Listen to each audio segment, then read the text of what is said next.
اعوذ بالله من الشیطان الرجیم بسم الله الرحمن الرحیم. نن موږ راځو کمپیوټر شروع کوو. نو دا موږ اوله ویډیو ده. په دې ویډیو کې موږ تاسو ته د کمپیوټر بیسیک شان دروښیو چې کمپیوټر څه شی ده، کمپیوټر څنګه کار کوي او کمپیوټر موږ د څه لپاره استعمالوو. او ان شاء الله له دې بعد به موږ بیا تاسو د کمپیوټر ایڈوانس کورسونه هم راوړو. سپاره کې به اوله واري مایکروسافټ اپس وي. په مایکروسافټ اپس کې به اوله ام اس ورډ وي، ام اس ایکسل به وي، ام اس پاورپوینټ به وي، ام اس ایکسس به وي، پبلشر به وي. لاغه بعد به اډاب فوټوشاپ وي، کورل ډرا به وي، د ویډیو ایډیټینګ سافټویرونه به وي، ویب ډیزاینینګ به وي، انټرنیټ به وي. یعنی د کمپیوټر بیسیک کورس ته نیولې به تر ایډوانس کورسو پورې به ان شاء الله د ټولو کورسو ویډیوګانې به موږ تاسو ته جوړې کړو. خو یوه ډېره ضروري خبره ګوره، تاسو دغه یا ساتئ دا کومه ویډیوز تاسو ګورئ دا ویډیو باید تاسو 2-3 وارې وګورئ او په دې باندې باید بیا تاسو 2-3 وارې پریکټیس وکړئ. له هغه بعد بیا تاسو نورې ویډیوګانې وګورئ. نو ان شاء الله بیا به ډېر زر سر په خلاص شي. نو اوس زه د ویډیو په طرف ویډیو شروع کوو. ګوره نن سبا موږ دوه رقم کمپیوټران ډېر زیات استعمالوو، چې یوه ته لیپټاپ وایي او یوه ته ډیسکټاپ وایي. تاسو په سکرین باندې کتلی سئ، ګوره دې ته لیپټاپ وایي او دې ته ډیسکټاپ وایي. په ډیسکټاپ کې هر شی جلا جلا وي، موس جلا وي، کیبورډ جلا وي، مونیټر جلا وي، سیسټم جلا وي، ټول شان جلا جلا وي. او په لیپټاپ کې بیا ټول یو ځای وي. نو د دواړو استعمالولو طریقه بالکل یو رقم ده، جلا جلا نه ده. نو کله چې تاسو اول خپل کمپیوټر سټارټوئ، هغه که لیپټاپ وي که ډیسکټاپ وي، نو تاسو به په خپل کمپیوټر کې پاور بټن وي. لکه څنګه چې موبایل په پاور بټن باندې سټارټ کېږي، دغه رقم کمپیوټر هم په پاور بټن باندې سټارټ کېږي، تاسو پاور بټن وي. کله چې تاسو پاور بټن وي نو تاسو به 1-2 سکند ورته ودرېږي، نو تاسو به کمپیوټر خلاص شي. کله چې اول کمپیوټر خلاص ګوره بیا دغه رقم شکل راځي. نو په دې کې اول موږ د دې انټرفیس وایو. ګوره مکمله سکرین ته ډیسکټاپ وایي. بیا په ډیسکټاپ کې کوم د کوچني کوچني شیان پراته دي، دې ته آیکنز وایي. آیکنز بیا دوه قسمه راځي، یو ته سیسټم آیکنز وایي او یو ته اپلیکیشن آیکنز وایي. سیسټم آیکنز هغه آیکنز دي کله چې تاسو کمپیوټر ته وینډوز درو کوئ، دوی خپله کې راسي.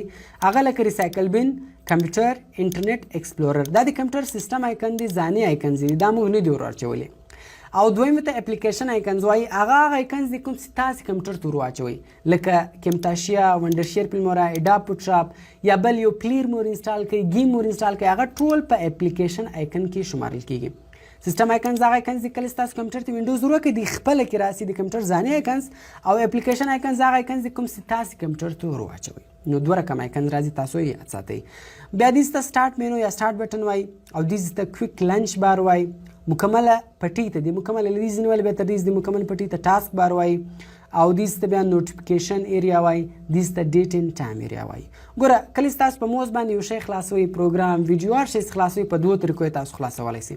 اوله طریقه تاسو په هغه شي باندې رایټ کلیک وکړئ، بیا د اول اوپن راځي، په دې باندې لیفټ کلیک وکړئ، تاسو ته به هغه خلاص شي. دویمه طریقه دا ده سلیپ کلیک، چپه کلیک، تاسو 2 ور زر په هغه شي باندې وي، هغه به تاسو ته خلاص شي. ګوره کله چې تاسو یو شی خلاص کړئ، که ویډیو خلاص کړئ، پروګرام خلاص کړئ، بلډر خلاص کړئ، هر شی تاسو خلاص کړئ، دغه 3 سره بټنان په ټولو شیانو کې راځي. نو 3 سره بټنان ته کیپشن بټنز وایي. په دې کې اول د کلوز هغه شی ختموي. که دې هر شی خلاص کړی، پروګرام دې خلاص کړی، پروګرام به بند شي، ویډیو دې پلی کړی، ویډیو به ختمه شي. دویمه ده په دې کې میکزمایز یې غټوي.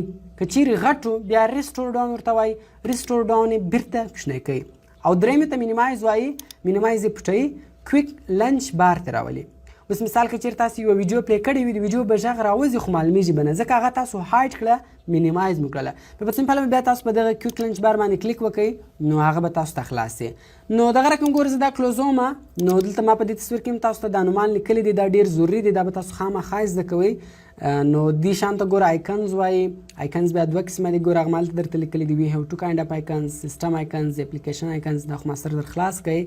دې ته بیا سټارټ بټن یا سټارټ مینو وایي، دې ته کویک لنچ بار وایي، دې ته نوټیفیکیشن ایریا وایي، دې ته ډیټ اینډ ټایم ایریا وایي، مکمل سکرین ته ډیسکټاپ وایي، او صرف تصویر ته بیکګراوند وایي، دې بټن ته مینیمایز بټن وایي، او دا بل ته میکزمایز وایي. ګوره که چیرې کوچنی یو میکزمایز ورته وایي، که غټ بیا ریسټور ډاون ورته وایي، او دا بل ته کلوز وایي. 3 سرو ته کیپشن بټنز وایي. نو دا د موږ اوله ویډیو، تاسو به دا نومان لازمي زده کوئ. نو انشاءالله مخته به بیا په بله ویډیو کې موږ مخته سبق پسې ووایو. نو تاسو پریکټیس خامخا کوئ، نو انشاءالله بیا به مو ډېر اسانه سره په خلاصېږي. نو تر بلې ویډیو راکړئ اجازت، د خدای په امان.